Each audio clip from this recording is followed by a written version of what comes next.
Ika-13 kabanata, sa pagpapatuloy. Tinanong ng ating bida na wala ka bang nais na sabihin sa akin? Napalingon ito sa kanya at sinabi na ano ang ibig mong sabihin. Muling sinabi sa kanya ng ating bida na wala naman. Nalilito lang talaga ako. Nakatingin ito sa kanya at sinabi, at ano naman ang ikinalilito mo? Sinagot siyang ating bida habang naiisip ito na ang hukbo ay isang lugar kung saan nagtitipon at nagsasanay ang mga taong may natatanging kakayahan at pambihirang husay. Dapat alam ng Earth Demon kung gaano kalaki ang agwat ng aking kakayahan kumpara sa iba. Dagdag pa niya na at nang ibinigay mo sa akin ang tableta na yon, lalo kong naisip na magiging napakahirap para sa akin na manatiling buhay at makaligtas sa lugar na ito. Sumagot ito sa kanya na kaya ano naman ngayon. Muling sinabi sa kanya ng ating bida na talaga bang okay lang na pumunta ako ng ganito? Makakaligtas ba ako sa pamamagitan lamang ng pagtaas ng aking internal energy? Tahimik lang na nakatingin ito sa kanya. Habang tahimik din siyang tumingin dito. Napaisip si Jeowon habang nakalagay ang kanyang kamay sa likuran habang tahimik pa din ang ating bida. At seryosong sinabi nito sa kanya na kung tutuusin, hindi magiging madali kung yun lamang ang aasahan mo. Biglang inabutan siya nito ng sandata habang sinasabi na heto, kunin mo ito. Napatingin naman ang ating bida ng tahimik dito. Agad na nagbigay ng mensahe ang system na short sword. Weapon sword. Health plus 2. Internal energy plus 2 attack skill plus 5%. Agility plus 2%. Espesyal na epekto, nagpaparamdam sa gumagamit ng hindi pangkaraniwang ginhawa. Kinuha niya ito habang napapatawa na lang na bahagyang binunot ang espada sa kaluban. At sinabi pa sa kanya ni Jeowon na ang militar ay isang lugar kung saan tanging ang mga pinili ng core branch heads lamang ang maaaring makapasok. Matutunan mo ang mga master skills mula sa mga misyon at sa mga klasipikadong aklat sa loob ng akademya. Dagdag pa nito sa kanya habang napahikbi ng labi na itinuring ka ng Earth Demon bilang ganoon. Napakunot ng noo ito na sinabi pa sa kanya ng mga gigil sa mukha na kaya, ikaw. Huwag mong kalimutan na magpasalamat sa kanya. Agad namang tumugon ang ating bida sa kanya na opo, sir. At pagkatapos ng kanilang naging usapan ay nakarating na siya sa trangkahan ng military. Napatingala siya dito sa napakalaking pasukan ng tahimik. At nagsimula siyang maglakad ng dahan-dahan papasok.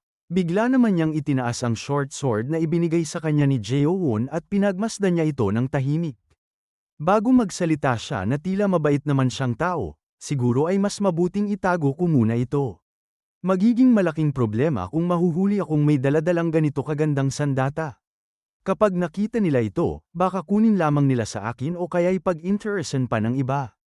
At ilang sandali pa makikita ang hawak niyang espada ay unti-unting nawawala sa kanyang kamay. Biglang nag-anunsyo naman ang system sa kanya na tools. Mga halamang gamot plus 1. Nutritional bar plus 1. Isang kagat na nakain. Mapa plus 1. Short sword plus 1. Bago. Dagdag pa ng system sa kanya na matagumpay mong nailagay ito sa tools. At pagkatapos nun, agad na kinumpyang ng dalawang kamay niya ang ulo at sinabi na ayos, tapos na. Tumingin sa unahan at huminga ng malalim na sinabi pa niya na tara na. At nang makapasok na siya, nakita niya ang isang tao na nakaupo sa lamesa na tahimik lang tila naghihintay ng may magpapatala. Napatingin siya ng seryoso dito. Napasabi pa siya sa kanyang sarili habang makikita ito na instruktor. Dagdag pa niya na ang tagapamahala ng lahat ng pagsusulit sa loob ng militar. Sila ay isang antas na mas mababa sa Panginoon ng Supreme Court. Gayunpaman, ang mga binibigyan ng utos na magturo ay hindi dapat minamaliit sa loob ng akademya. At pagkalapit niya dito, agad na nagsalita ito na Soulway, tama ba?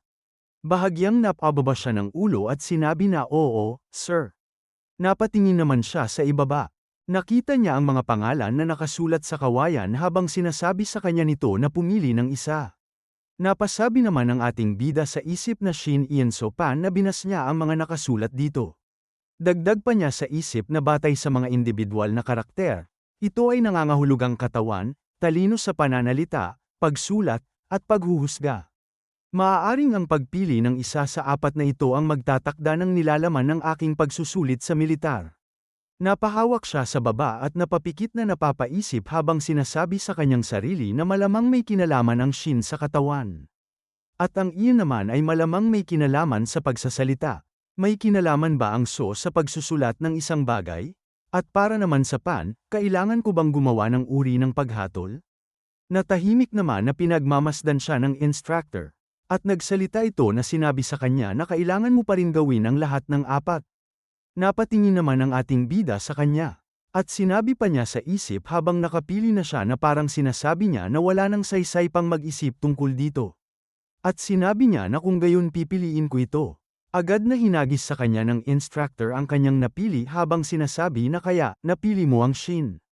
Agad naman na sinalo niya ito. Sinabi pa sa kanya nito na mangolekta ng 6 pang kawayan na may Shin na nakasulat dito, gaya ng isang ito. Dagdag pa nito sa kanya habang tahimik na nakatingin na isang araw lang ang ibinigay sa iyo. Papasa ka kung makakarating ka sa oras na ito bukas. Sinabi pa nito sa kanya na ang labasan ay nasa likod ko, sa pintuan sa kanan. Maaari mo ring gamitin ang pintuang yun para bumalik. Makikita ang pintuan na mabigat ang paligid na sinabi pa sa kanya ng instructor na maraming bagay sa loob ng pintuang yun. Nandyan ang lahat mula sa mga klasipikadong aklat hanggang sa mga kayamanan at armas. May nag-aalalang mukha siya na sinabi pa sa kanya na magagawa mong makuha ang anumang gusto mo dito. Magmadali ka nang pumunta. Agad namang tumakbo siya papasok. Tahimik siyang tumatakbo papaalis ng silid. Nakasalubong naman ang kilay nito na tahimik na pinagmamasdan siyang umalis. Habang tumatakbo sinasabi niya sa isip na may iba pang makakatanggap ng parehong kondisyon na natanggap ko. Kailangan kong makuha ang 6 na kawayan sa mga ito mula sa kanila. Dagdag pa niya na sa madaling salita, hindi ito magiging iba sa pagpatay sa kanila. Nagtatakang napalaki naman siya ng mata, at napatigil sa pagtakbo nang makita niya sa kanyang unahan ang isang pavilion. Makikita sa kanyang mukha ang pagkamangha na nakikita niya sa kanyang unahan. At napasabi siya sa kanyang sarili na ang mga gusaling ito ay napakalalaki. Habang mas matagal akong gumagala dito, mas tumataas ang tsansa na makakuha ako ng mga bagay na makakatulong sa akin. Nagtago siya sa likod ng malaking bato habang sinasabi niya sa kanyang sarili na gayunpaman, tumataas din ang tsansa na maipakita ko ang aking lokasyon. Kung gusto kong makuha ang mga gusto ko, kailangan kong gumalaw ng mas marami hanggat maaari. Sumilip siya buhat dito habang nagsasalita sa isip na kailangan kong mabuhay. At maging malakas ang sarili ko, kahit ano pa man ang mangyari. Sinabi pa niya sa isip na sa anumang kaso, masyadong tahimik. Napatingin ng mariin na sinabi pa niya sa kanyang sarili na maaga ba ako dumating? Wala akong nararamdamang presensya. Makikita ang pavilion na sinabi pa niya sa kanyang isip na sa ngayon, dadaan muna ako roon. Kasing bilis ng kaya ko, para hindi ako mahuli. Naghanda siya na ibinaba ang katawan sa lupa. At pagkatapos ay mabilis na tumakbo ang ating bida papunta dito. Mabilis siyang gumalaw, tumatakbo na walang makakapansin sa kanya papunta sa pavilion. At nang makarating siya sa gilid ng pader, agad na mabilis na huminto siya dito. At makikita ang usok sa lupa sa lakas ng kanyang pagpigil sa pagtakbo. At nang tuluyan ang nakatigil siya agad na sumandal siya sa pader. Lumingon siya sa paligid, sinigurado na walang nakakita sa kanyang pagdating. At nang mas sigurado na walang nakakita sa kanya agad na napahinga siya ng malalim at napasabi pa na salamat na lang at walang tao. Biglang napalaki siya ng mata sa gulat. Agad na inabisuhan pala siya ng system at sinabi sa kanya na warning. May hindi nakikilalang kalaban na nakakita sa iyong kahinaan. Paano ka gagawa ng aksyon? Bahagyang napaatras siya sa pader habang napasabi sa isip na ano. Nakatingin siya dito habang may 3 pagpipilian na ang una ay harapin siya. Pangalawa ay depensahan ang sarili. At ang pangatlo ay tumakas. Napasabi siya sa kanyang isip na may nakakita sa aking kahinaan. Sinabi pa niya habang nasa 2 na lang ang bilang bago siya makapili.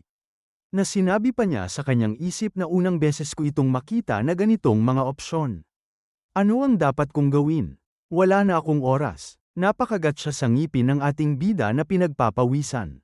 At pagkatapos ng bilang agad na sinabi sa kanya ng system na sinabi na pinili mong tumakas. Muling magpapatuloy ang senaryo, at makikita ang kanyang katawan na naghanda, at malakas na tumalon sa kanyang kinakatayuan. At sa ilang sandali lamang ay napunta siya sa ere. May gulat sa mukha siya na sinabi niya sa kanyang isip habang nakatingin sa ibaba na muli. Ang aking katawan, gumagalaw ng mag-isa, at mula sa likod niya makikita ang isang liwanag. Napatingin siya dito na may pagtataka. Biglang may tumama sa kanyang likuran na puwersa gawa sa enerhiya na ikinangiwi niya ng mukha. At makikita ang mukha niyang napadaing ng sakit dahil sa tama. Mabilis na bumaba ang ating bida sa lupa. Mula sa sugat makikita ang dugo na tumutulo sa lupa. Mula sa kanyang likuran makikita ang lalaking umatake sa kanya habang sinasabi na sayang naman. Sinabi pa nito sa kanya na sana napatay na kita bago mo pa man ako napansin. At lumitaw ang system na sinabi ang impormasyon sa kanya nito na status. Question mark. Normal ang kondisyon ng katawan. Stats. Buhay, 680 of 680, panloob na lakas 470 of 550, at makikita ang mukha nito na nakangisi sa kanya ng may panunuya.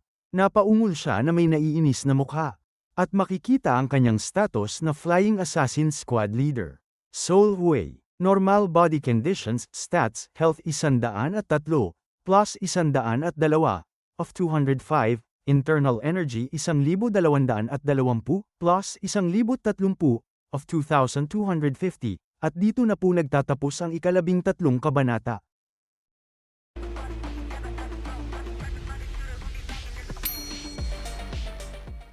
Ika-14 na kabanata, sa pagpapatuloy. Nakangisi ito sa kanya ng may panunuya, habang siya naman ay nakaupo sa lupa. Nakatitig ang ating bida rito, habang sa kanyang paningin ay muling lumitaw ang mensahe ng system, kalusugan, 103 plus 102 of 205, tumayo siya habang sinasabi niya sa kanyang sarili na swerte na nakaiwas ako sa anumang nakamamatay na sugat, pero hindi rin dapat maliitin ang sugat na ito. Tiningnan siya nito ng may pangmaliliit na sinabi niya na huwag na tayong mag-aksaya pa ng oras. Bumunot ng espada ang ating bida habang sinasabi niya na iniisip ko rin yan. Sinabi pa niya sa isip na makikita ang mga stats nila na sa ngayon, hindi ko pa matukoy kung gaano kalakas ang aking kalaban. Ang tanging alam ko lang ay mas mababa ang antas ng kanyang internal energy kumpara sa akin. Ibig sabihin, walang dapat na ikatakot sa kanya. Pinapalapit siya nito habang nakangisi na sinabi na ano ang ginagawa mo. Lumapit ka. Mabilis na sumugod siya habang sinasabi sa kanyang sarili na kaya ko siyang talunin. Isang mabilis na was-iwas ng espada ang ginawa niya habang sinasabi niya na ang white sa white fluorescent demonic arts ay nangangahulugang lamig o pagiging malamig. Nagulat ito na napahikbi ng mukha. Mariin naman ang kanyang tingin dito na may nagyayelong hininga na sinasabi pa niya sa kanyang sarili na ito ang dahilan kung bakit nabubuo ang puting hamog na nagyayelo sa paligid ng aking bibig habang ako ay humihinga. Nanginginig ang katawan nito na tila natatakot sa kanya na sinasabi na bakit naging ganito ang katawan ko. Sinabi pa ng ating bida sa kanyang sarili na ang malamig na panginginig ay nagpapabagal sa galaw ng aking kalaban. At ilang sandali lamang ay mabilis niyang tinusok ito. Makikita ang natutulalang mukha nito. At pagkatapos, isang malakas na pagdanak ng dugo ang pumuslit sa leeg nito. Hanggang sa pumuslit ang dugo nito sa hangin na parang fountain. Muli siyang huminga na sinabi sa kanyang sarili na at hindi ko pinalalampas ang pagkakataon.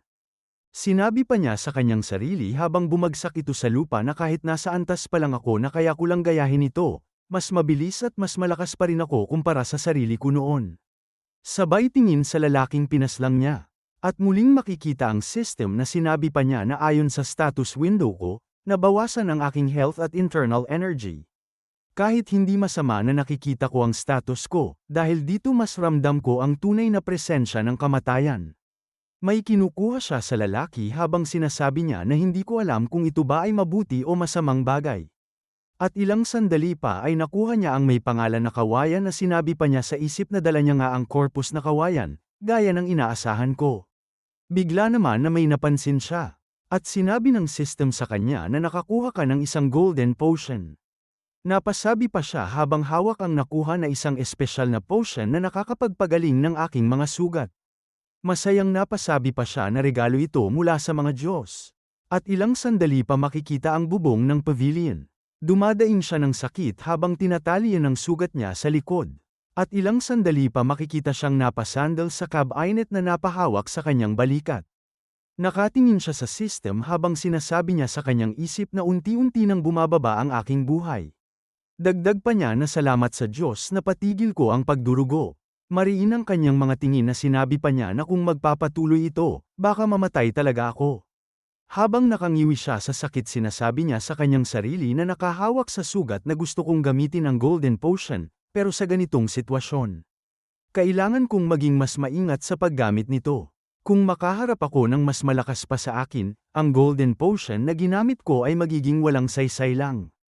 Naiisip niya ang mga ito na sinabi pa niya sa isip na kailangan kong patayin ang mga lintik na matatandang iyon bago ako pumunta sa Netherrealm. Nakatingin siya sa system at doon ay nadagdag sa kanyang imbakan ang Golden Potion. At mula sa imbakan napansin niya ang medicinal herbs. Napasabi pa ang ating bida na ito lang ang magagamit ko, tama ba? At biglang umalingaw-ngaw ang system na sinabi sa kanya na ginamit mo ang medicinal herbs. Kasabay noon makikita ang kulay berdeng bumabalot sa kanyang katawan na ikinagulat niya. Sinabi pa sa kanya ng system na health 78 plus isa of 205, epekto, hindi na makakaranas ng damage mula sa pagdurugo ang gumagamit. Masayang napasabi siya na kaya pala, pwede ko pala itong ilagay ng ganito. Makikita naman ang gulat sa kanyang mukha nang may maramdaman. Tahimik siyang pinagmamasdan ng sahig. At ang kisame ng pavilion ay makikita at ang nakasabit dito ay bahagyang gumagalaw. At isang paa ang makikita. Sa harapan nito ay may isang lalaki na bumabagsak sa sahig. Mula sa likod ng pintuan makikita siya na sumilip sa pintuan at nakita niya ang mga ito. Habang nakasilip sinabi niya sa isip na siya ba ay si Chokho? Na makikita ang mukha nito na seryosong nakatingin sa kanyang pinaslang. May kinukuha ito sa lalaking pinaslang ni Chokho habang nakasailip naman siya na sinasabi sa kanyang sarili na may kabuuang 7 squad sa ilalim ng Lord ng Supreme Court. Ang mga squad na ito ay kumakatawan sa mga araw ng linggo. Ta bilang Sabado, hanggang Giyum na siyang Biyernes. Ta, lupa, il, araw. Wol, buwa, hua, apoy, so, tubig, mak, kahoy, at Giyum, ginto. Ang mga squad na naging opisyal ay magkakaroon ng hook o itim sa unahan ng kanilang pangalan. Tinanggal nito ang baluti sa lalaking pinaslang niya ng dahan-dahan. Isinusuot nito sa kanyang katawan na pinagmamasdan ng ating bida habang sinasabi sa kanyang sarili na si Chokho ang pinuno ng Blackfire Squad. Dahil siya ay inabuso ni Jukmyong, ang leader ng Black Moon Squad, malamang hindi siya simpleng kalaban. Napangiwi naman ng bibig ang ating bida habang sinasabi sa kanyang isip na ang mga skills niya ay malamang mas mataas kaysa sa akin, kung gusto ko siyang patayin. Kailangan ko itong tapusin sa isang hampas lang. Sinabi pa niya na ang window na lumitaw noong sinubukan kong patayin si Jukmyong. Na nag-abiso ito sa kanya na ang perpektong pagkakataon. Nakita mo ang kahinaan ng kalaban. Magdudulot ka ng matinding pinsala. Napasabi pa siya sa isip na hindi ko ba magagamit iyon? Sinabi pa niya sa isip habang masayang itinaas ang baluti na gayunpaman, hindi ko alam kung paano ito ay trigger. Kahit sino ay makakakita na nakababa ang kanyang bantay. Sinabi pa niya sa isip habang nakatingin sa likod ng pinto na bakit hindi ito lumalabas. Ibig ba nitong sabihin na kailangan ko pang humanap ng mas siguradong pagkakataon? Masayang sinabi pa nito na akala ko ikaw lang ang may ganitong napakagandang bagay. Sinabi pa ng ating bida sa isip na hindi na ako makapaghintay. Wala nang pakialam kung gaano pa ako nasugatan, kung makakakuha siya ng mas magandang kagamitan. At nagulat siya nang sabihin ng system na the perfect opportunity. Natagpuan mo ang kahinaan ng Blackfire Squad leader na si Chokho. Paano ka gagawa ng aksyon? At makikita ang tatlong pagpipilian sa system na ang una ay atakihin siya. Pangalawa ay ang gumamit ng martial arts. Pangatlo ay gumamit ng gamit. Nakatingin pa din sa system ang ating bida habang sinasabi sa isip na may lumitaw na naman. Pero bago sa akin ang mga pagpipiliang ito. Alin ang dapat kong piliin? Habang nakatigil ang oras nakatingin siya kay Chokho. At ilang sandali pa muling sinabi ng system na napili mo ang atakihin siya ang senaryo ay babalik 3 segundo mas maaga. Mangyaring kumilos agad, na sinabi pa niya sa isip na Terra na sa isang ligtas at sigurado. Nagulat siya matapos sabihin yun ng system at sinabi niya na 3 segundo mas maaga. Makikita ang napalaki niyang mata na naisip niya ang sinabi ni Chokho na akala ko ako lang ang may ganitong napakagandang bagay. At gumalaw na ang oras na sinusuot na nito ang kalasag na nasa loob na ang kamay nito sa kalasag. Napangisi ang ating bida habang sinasabi niya, na kaya pala ganito pala ito, ha? Agad siyang tumayo, At mabilis na sumugod sa lalaki, sinamantala ang pagsuot ng balute. Nakangisi pa ito habang walang malay sa kanyang kapahamakan. Mabilis na sumusugod ang gating bida habang mariin ang mga tingin. At ilang sandali pa natusok ng ating bida sa katawan nito at makikita ang pagpuslit ng dugo. Napanganga ito sa sakit habang napabuga ito ng dugo. At sa isang atake na yun agad na naubos ang buhay ni Chokho.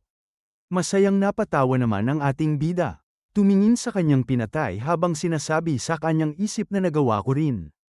At kinapa niya ang katawan nito at nakita ang may pangalan na kawayan. At sinabi niya sa kanyang sarili na naghanap ako sa katawan ni Chokho at nakakita ako ng 5 kawayan. Hindi lang yun, biglang nag-anunsyo ang system na nakakuha ka ng isang heavenly silver breastplate. Nakakuha ka ng isang moon-scented dagger. Nakakuha ka ng 3 golden potions. Nakakuha ka ng isang antidote para sa iron blood poison. Namangha siya sa kanyang nakuha sa katawan na nakatago kay Chokho. Na sinabi pa sa kanya ng system na naiayos mo ng maayos ang maraming item sa tools. At pagkatapos, makikita ang lahat ng nilalaman ng kanyang imbakan. Namangha siya nang makita yon na napasabi siya sa isip na naging mas convenient ang format. Dagdag pa niya na may dahilan pala kung bakit ko inilalagay lahat sa tools. At ilang sandali pa sinabi sa kanya ng system na ginamit mo ang golden potion. Napatikom siya ng 2 kamao na sinabi pa niya sa kanyang sarili na kapag inilalabas ko ang mga item na nailagay ko na sa imbakan, agad na lumalabas ang mga pagbabago. Pinaikot niya ang balikat na sinabi pa niya sa kanyang isip na maganda. Wala na ang sakit na nararamdaman ko. At nakita niya sa system ang armor heavenly silver breastplate. Napaisip siya at sinabi na kung gayon, agad din ba itong mae-equip? At ilang sandali pa agad na makikita ang armor sa kanyang katawan na nakasuot na. Ang mukha niya ay may hindi makapaniwala. Habang nakatingin siya dito, na napasabi pa siya sa isip na haha. Hindi pala ito basta-bastang nag-e-equip agad. May feature pala na nagpapa-invisible ng armor. Masayang sinabi pa niya na talagang misteryosong biyaya ang tools na ito. Pagkatapos ng kasiyahan, agad na napawi ito ng gulat nang mag-anunsyo ang system na warning. May hindi nakikilalang kalaban na nakakita sa iyong kahinaan. At sa baba ay may pagpipilian na una paano ka gagawa ng aksyon. Pangalawa, harapin siya. Pangatlo, tumakas. Biglang bumigat ang paligid na sinabi pa niya sa isip na nasa panganib ako. Sobrang naging kampante ako kaya bumaba ang bantay ko. Dagdag pa niya habang nakatayo lamang na ano ang gagawin ko. Masamang ideya ang humarap. Hindi ko alam kung sino ang kalaban ko, pero sobra itong delikado. Nangangalit ang kanyang mga ngipin na sinabi pa niya sa isip na kahit tumakas ako, pwede pa rin akong masugatan tulad ng dati. At ilang sandali pa ay sinabi sa kanya ng system na pinili mo ang salagin ang kanyang pag-atake. Ang lokasyon ng kalaban ay ibubunyag, kaya mangyaring mag-ingat. Dagdag pa niya sa isip na ilalantad nila ang lokasyon niya. Nakatayo siya sa harap ng bangkay ng lalaki. Hanggang sa lumayo ang tanaw sa kanya. At mula sa likod makikita ang kalaban na mabilis na aatake sa kanya. Agad naman siyang napalingon dito.